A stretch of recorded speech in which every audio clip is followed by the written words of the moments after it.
भैंसतान police और जिंदगी जीवदया अभियान अबोल जानवरों और पक्षियों की सहायता के लिए आगे आए। सूरत की भैंसतान पुलिस थाना की पुलिस और जिंदगी जीवदया अभियान टीम की ओर से निःशुल्क पंछियों के लिए और अबोल जानवरों के लिए पानी पीने के कुंडों का वितरण किया गया। इस अभियान में लोगों ने पक्षियों और पशुओं के प्रति सहानुभूति बढ़ी।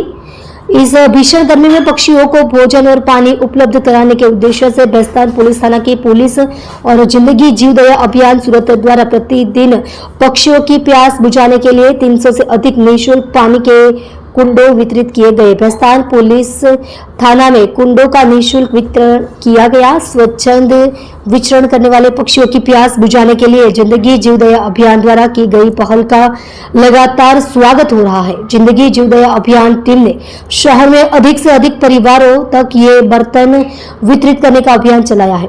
जिंदगी जीवदया अभियान के माध्यम से 2000 से अधिक कुंडियां निःशुल्क वितरित की गई है। आज रोज भैंसतान पुलिस द्वारा जिंदगी जीवदया अभियान द्वारा 300 કુંડાનું વિતરણ કરવામાં જેમાં મૂંગા પશુઓ અને પક્ષીઓને ઉનાળામાં પાણી મળી રહે એના માટે કુંડાનું વિતરણ કરવામાં આવ્યું છે અને તમામ લોકોને નમ્ર અપીલ છે કે આ કુંડાનો સારી રીતે ઉપયોગ કરે અને બીજા આના વધારે ખરીદીને પણ આ મૂંગા પશુ અને પ્રાણીઓને પાણી મળે એ વ્યવસ્થા કરે।